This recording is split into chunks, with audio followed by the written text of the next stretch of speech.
Hoan'ny teto andrenivohitra tokoa aloha dia tsy nahitana orana tamin'ity androandroantina dia tao anatin'ny fotoam-pahavaratra ary isika. Hoan'ny tany amin'ny faritra kosa dia nahitana taratra izay orana izay ny tapany maraina tany anivon'ireo faritra sasantsasany saingy tsy dia nampisy fiantraikany loatra tao anatin'ny fizotran'ny fifidianana izany rehetra izany fa manana ny lanjany ao anatin'ny vanim-potoan'ny fifidianana tahaka izao ny sehatry ny filaminana ny fandriam-pahalemana tondra ny fomba fijeriny mahakasika an'izany ny général Ravalomanana Richard.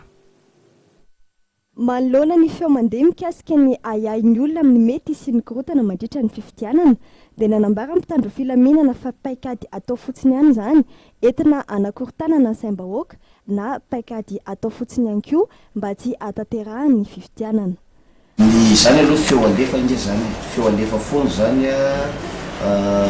zavatra roa ny azo jerina zay feo alefa zay feo voalohany zany dia resaka hoe ho an'ilay olona tsy tia pisy fifidianana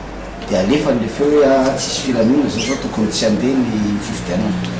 Misy ndray reo lefa mety manomana sahady ny mety ho fahareseny dia alefa n'le feo dia mety hoe ve rona aminazy mivaly ny mpifidianana rehefa aveo na hoe any amin'ny cour électoral spécial ampandresy anazy tsika mety zay mety tsy hoe fa zay mpitandro filaminana zany dia efa vonona andray andraikitra ary miteny zany efa nitena zany ny mofara rehetra toa nanao conférence de presse loatra zao miteny hoe vonona andray andraikitra amin'izay rehetra manakorotana ny fiosonana ty fifidianana ty. Namafisy ny mpitandro filaminana fa dia nizotra tao anatin'ny filaminana tanteraka ny fifidianana tamin'ity androany ity.